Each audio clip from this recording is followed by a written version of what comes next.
Halo semua, perkenalkan nama saya Tanaya Nashwa Bulan Cahyono, NPM 17030240056. Di sini saya akan mempresentasikan atau meringkas video dari seri Memahami Manusia dari Pak Heri Wibowo. Kita mulai. Seri Memahami Manusia merupakan rangkaian pembelajaran yang dirancang untuk mengajak kita, khususnya para profesional di bidang pemberdayaan, agar tidak gegabah dalam memperlakukan manusia tanpa memahami terlebih dahulu nih siapa mereka sebenarnya. Dalam kehidupan sehari-hari, terutama dalam kerja-kerja sosial, pendidikan, maupun pengembangan masyarakat, kita seringkali terlalu terburu-buru dalam mengambil peran sebagai penolong atau pemberi solusi, atau bahkan penentu jalan hidup orang lain. Padahal kita sendiri belum sungguh-sungguh memahami apa itu manusia. Di video pertama, membuka kesadaran bahwa pemahaman tentang manusia bukanlah perkara sederhana. Ia bukan sekadar makhluk hidup, bukan pula sekadar angka statistik atau objek intervensi.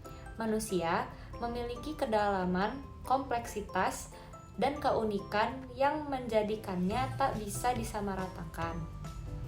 Di bagian kedua dan ketiga dijelaskan bahwa manusia tidak hanya terdiri atas tubuh dan akal, tetapi juga memiliki kehendak bebas, kesadaran, nilai-nilai, serta emosi, dan pengalaman hidup yang membentuk cara pandangnya terhadap dunia. Manusia juga hidup dalam relasi, baik dengan diri sendiri, sesama, alam, maupun Tuhan. Ketika kita gagal melihat manusia secara utuh, maka kita akan cenderung menyederhanakan masalah dan memberikan seperti pendekatan-pendekatan dangkal yang tidak menyentuh akar persoalan.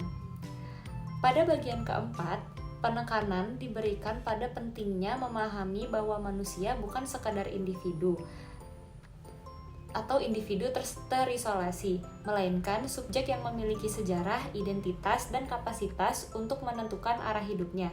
Tidak ada satu pendekatan yang cocok untuk semua, sebab tiap manusia membawa konteks yang berbeda. Maka, pendekatan kita pun harus peka terhadap perbedaan-perbedaan itu. Di bagian kelima, kita diajak memahami konsep worldview atau cara pandang seseorang terhadap realitas. Worldview adalah lensa batin yang membentuk seseorang, menafsirkan pengalaman, mengambil keputusan, dan menilai makna dari peristiwa-peristiwa yang dialaminya. Dua orang bisa menghadapi peristiwa yang sama, tetapi memberikan reaksi yang sangat berbeda, karena worldview-nya berbeda. Bila kita ingin memahami seseorang secara lebih mendalam, kita harus mampu membaca dan menghormati worldview yang ia bawa. Masuk ke bagian ke-6 hingga ke-9, pembahasan mulai diarahkan pada keterkaitan antara pemahaman manusia dan pembangunan dalam arti sesungguhnya bukan hanya soal membangun infrastruktur, menurunkan angka kemiskinan, atau menaikkan PDB. Pembangunan adalah proses memanusiakan manusia.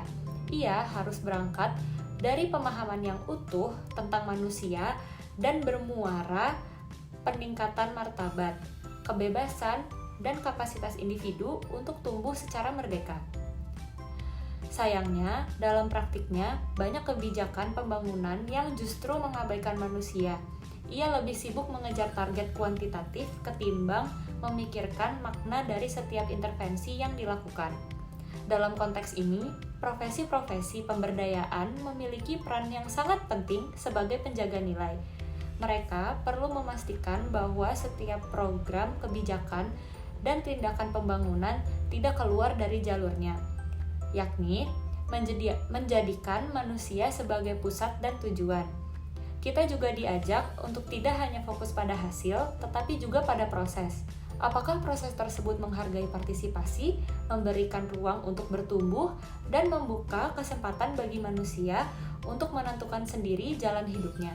Seri ini menutup dengan penegasan bahwa memahami manusia bukanlah tugas sekali jalan, melainkan proses panjang yang harus terus diasah.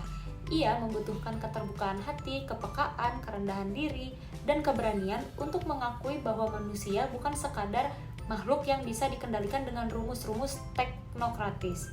Memahami manusia berarti bersedia memasuki dunia orang lain tanpa menghakimi, menyimak tanpa menyela, dan hadir tanpa merasa paling tahu. Dari sanalah awal mula pemberdayaan sejati bisa dimulai. Sebab pada akhirnya kita hanya bisa membantu manusia berkembang jika kita terlebih dahulu mengakui keberadaannya secara utuh dengan segala kompleksitas, kekuatan, dan keterbatasannya.